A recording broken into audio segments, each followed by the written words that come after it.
Thanks, welcome to back my YouTube channel kulumbai lwgwpwr आंनि एनबि ब्लगिं YouTube चेनेलनिफ्राय नोंथांमोन गासैखौबो आंनि गोसो गोरबोनिफ्राय खुलुमनाय जासिहरबाय।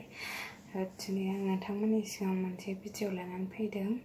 बे भिडिअआनो जाहैबाय संनाय रेसिपि। दिनै आङो केप्सिकाम आलुजों संनो नागिरदों। बेखौनो आङो नोंथांमोननि सिगाङावबो शेयार खालामनो सानदों। आं माबोरैहाय सङो केप्सिकाम आलुखौ। नोंथांमोनहा संनाय खावनायाव इन्टारेस्ट दङबा, सोलोंनो गोसो दङबा नायलांदो।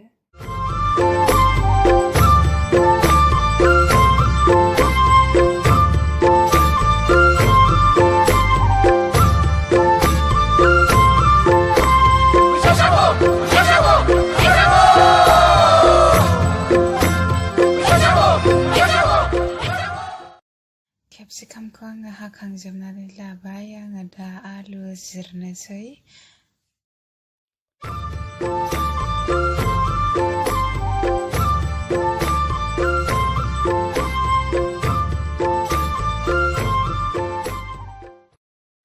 आलुखौ आङो जिरनानै लाखांबाय, ओमफ्राय आङो दा हानानै लानोसै आलुखौबो।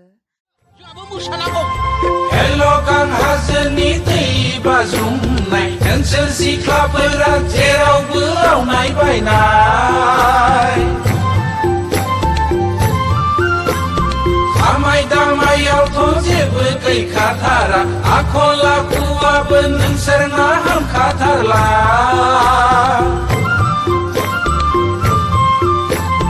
न'आव थाबोलाल' सिख्रा बाजि, बायजोआव थांबोला दावसा मावरि। दालाय मानोथो बबिलाय फाग्लिफोर? आयु बबिसो बुंबायहाय सालाफ्रा। दे दे दे जोंहाबो होखावथारनांगौहाय, जानजिया खाफ्राथारदो दे।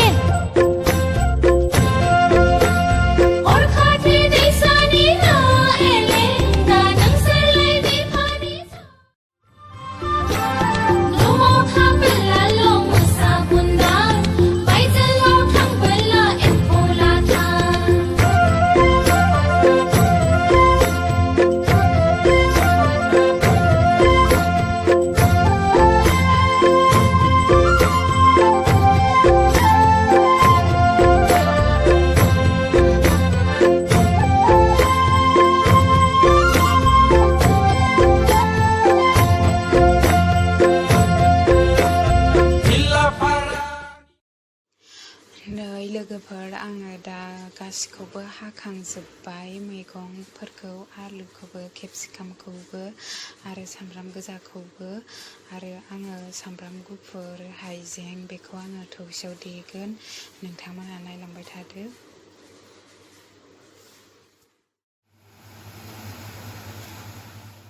लाबाय, ओमफ्राय थाव होखांनानै आं सामब्राम होनोसै। सामब्रामखौ एसे एवनानै लानोसै, एसे जारेद जारेद जाजासिम एवनानै लानोसै।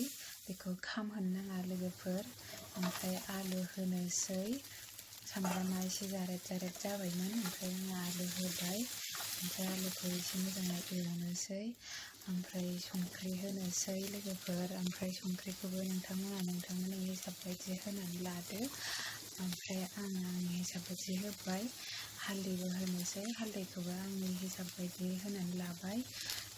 ओमफ्राय नैबेयो फानलु गुन्दै लोगोफोर। बेयो गोसा नङा, बेयो ओरैनो कालारनि थाखायल'।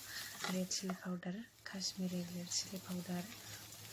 ओमफ्राय आं बेखौ एसे मोजाङै मिलायनोसै। ओमफ्राय नैबेयो हाइजेंजों सामब्राम गुफुरजों देनाय, बेखौबो आङो होनोसै। होनानै एसे मोजाङै एरनोसै, जाहाथे मस्ला मस्लि गासिबो जेरावबो नांजोबनायनि। बेखौ एसे मोजाङै एरनानै लानोसै। ओमफ्राय नै जाबाय लोगोफोर, बियो गासिबो मस्ला मस्लियानो जेरावबो नांजोब्बाय।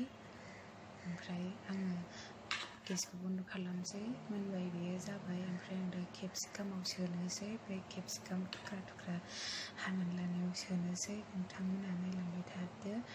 ओमफ्राय आलु रुनाय समावहाय आलुखौ बांद्राय मोनब्रे होद्राय नाङा, नङाबा गलाबायनो हागौ केप्सिकामाव। बैसागु फांसनाव सनारि गामिनि खेराइ फुजाया आकाशि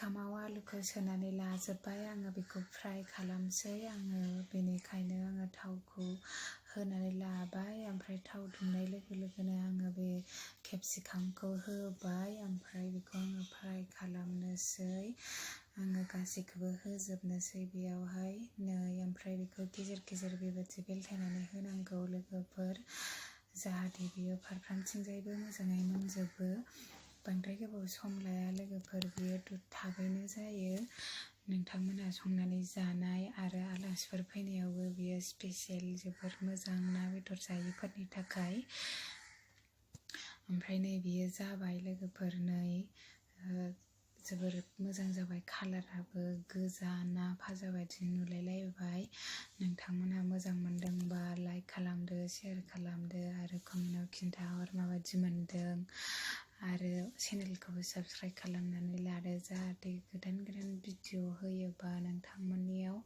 नटिफिकेसन सौहैयो थेंक इउ लोगोफोर आंनि भिडिअखौ जोबजासिम नायनायनि थाखाय